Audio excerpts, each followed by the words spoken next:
Bismillahirrahmanirrahim. Assalamualaikum warahmatullahi wabarakatuh. Perkenalkan, nama saya Mary Septiawati, NPM 10060316112 dari Prodi Farmasi Fakultas MIPA Universitas Islam Bandung.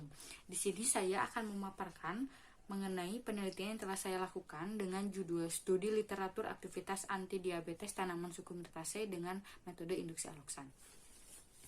Hiperglikemia merupakan suatu kondisi medis di mana terjadi peningkatan kadar glukosa darah melebihi batas normal yang disebabkan karena adanya gangguan pada sekresi insulin atau menurunnya sensitivitas insulin atau disebabkan oleh keduanya.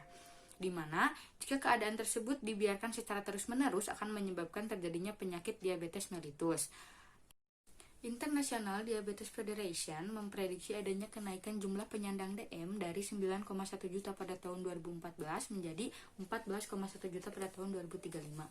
Sehingga perlu adanya perhatian khusus pada penyakit DM, salah satunya adalah dengan memanfaatkan tanaman sebagai penunjang maupun sebagai alternatif dalam membantu menurunkan kadar glukosa darah.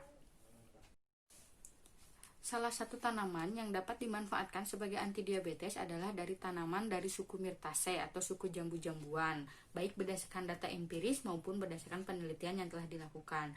Adanya tanaman dari suku yang sama memungkinkan karena adanya kandungan senyawa kimia yang sama dari tanaman tersebut yang memiliki aktivitas sebagai antidiabetes. Sehingga berdasarkan latar belakang yang telah dipaparkan, tujuan dari penelitian studi literatur ini adalah untuk mengetahui aktivitas antidiabetes tanaman suku Myrtaceae dengan metode induksi aloksan dan menganalisa senyawa yang berperan sebagai antidiabetes dari suku Myrtaceae. Hasil penelitian dari studi literatur ini adalah adanya beberapa tanaman dari suku Myrtaceae yang memiliki aktivitas sebagai antidiabetes. Di antaranya adalah tanaman daun jamblang dengan nama latin Syzygium cumini, daun pucuk merah dengan nama latin Syzygium myrtifolium, daun salam dengan nama latin Syzygium polyanthum, daun jambu biji dengan nama latin Pisidium guajava, dan daun karamunting dengan nama latin Rhodomyrtus tomentosa.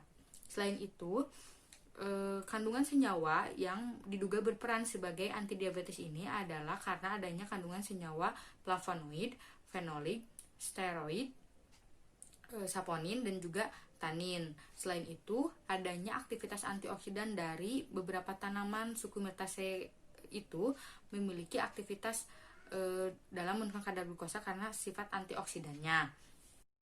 Aloksan merupakan suatu zat diabetogenik yang biasa digunakan untuk menyebabkan hewan uji mengalami diabetes, yaitu dengan menimbulkan stres oksidatif, sehingga efek antioksidan dari beberapa tanaman suku Myrtaceae ini diduga dapat mengurangi stres oksidatif yang terjadi oleh aloksan. Kesimpulan dari penelitian ini adalah ada beberapa tanaman yang memiliki aktivitas sebagai antidiabetes dari tanaman suku Myrtaceae, yaitu daun salam, daun jambu biji, daun jamblang, daun pucuk merah, dan juga daun karamunting. Serta senyawa yang diduga berperan sebagai antidiabetes itu diantaranya adalah flavonoid, fenolik, steroid, saponin, dan juga tanin. Saran dari penelitian yang saya lakukan adalah perlu adanya pencarian tanaman suku Myrtaceae lain yang juga kemungkinan berpotensi sebagai antidiabetes dan dilakukan uji aktivitas antidiabetes dari tanaman suku Myrtaceae tersebut. Demikian pemaparan